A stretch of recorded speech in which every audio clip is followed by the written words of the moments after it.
Thank goodness it hit a small area, but it continued up Lee Creek Road. And speaking of that creek, every single tree, pieces are in that creek. And we were worried about, if we'd have a big rain event, how that water would run through it. So I sure applaud the state for taking responsibility to help those people. We have some of those problems in Vienna, and I realize that. So that is fantastic, and they need help. A couple reasons why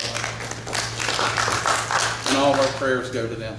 If you would go down and you see that, you can't believe only one person died.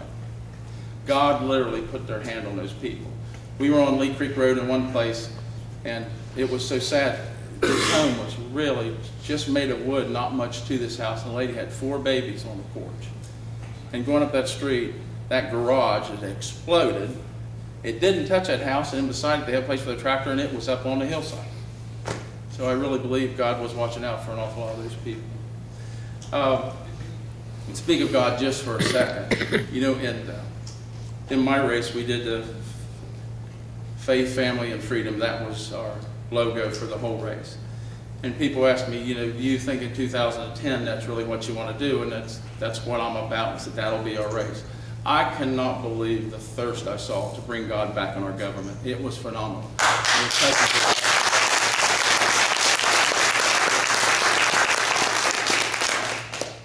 And I want to say, at the city of Vienna, we have always, way before I got there, we've always opened with a prayer. And I've been challenged a couple of times. And I told the people, it's not to offend you, but if that's not what you want to hear, then you don't have to come. We do it 5 minutes before council starts. And we are so fortunate to live in West Virginia. We, in the legislature, we have a Democratic majority, but we are one of the most conservative legislatures in the country. And that is something to say that West Virginia is that conservative. A couple other reasons of why I'm running. The legislature makes the laws, and they work hard, and they have to come back. They don't get them done in a session, they come back. But as a mayor or CEO of a company, and just like Bob Newell, we have to apply the laws that are made in Charleston. And every once in a while, there's a loophole or something's left out. And that's how the legislators know, is after it's put in action, if they need to correct something. But we had a situation early this year where a child molester who was convicted and went to prison was over at one of the schools talking to kids, and we were told offering him candy. I got an email from Florida asking what was wrong with the Vienna Police Department, what was wrong with the mayor's office that we let something like that happen. This gentleman went to prison, served his time, did probation, and that law does not apply to him. Now, there's no excuse in the world why a sexual offender could be around kids. But the way that was written, it's just like a loophole. Had he been on probation, he couldn't have come in with 500 feet.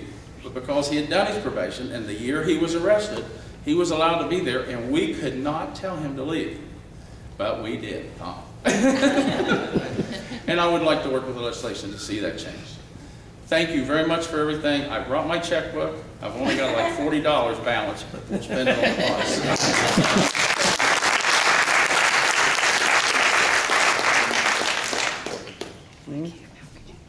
Next on the ballot is the unexpired term for the Justice Supreme Court. I don't believe anyone signed up for Thomas McHugh, Democrat, or John Yoder, Republican. Then the 1st Congressional District for the House of Representatives. Is there anyone here from Mike Oliveria? If not, Mary Ann Osborne signed in to speak on behalf of David McKinley for the U.S. House of Representatives.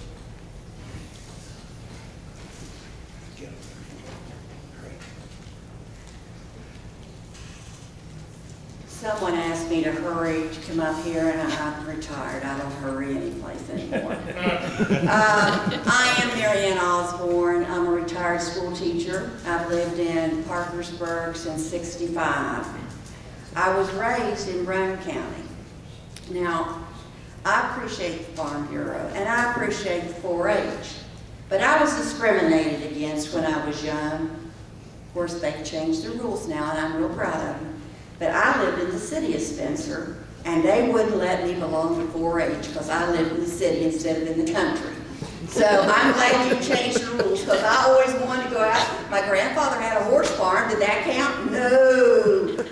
But I applaud you for everything you do with the youth. in 4-H. I think it's a wonderful program. I know that the people on our steering committee for David McKinley here in Wood County, Barbara and Bruce McCoy, have always supported you, and they're supporting David McKinley, and I hope you will too.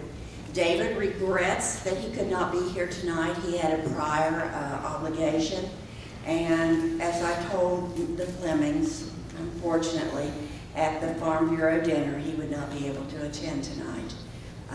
So you have me, and that's a good thing or a bad thing, the way you look at it. I don't have a mustache, that's the good thing. The bad thing is David isn't here. The Farm Bureau did endorse David, and he is very thankful for that. He is a blessed man. He is married to Mary McKinley, who is a wonderful woman and a working nurse. He has 4 children, 5 grandchildren, and they all support their father in everything that he has done in all of his campaigns. I met David when he was in the legislature and a state GOP chairman in the 80s. And I came back out of political retirements to work for David because I believe in him. And believe me, I don't care for politics. I don't like it. I wasn't raised that way. But I'm here to fight for someone I believe in with my whole heart. For the ones of you that have not met David McKinley, I'm sorry. If you have questions later that you want to give me in writing, I will ask David for you and get back to you. I would be happy to do that. If you have not already known, David did sign a pledge to repeal the federal health care bill. There's copies of that out on the table. As you know, January 1st,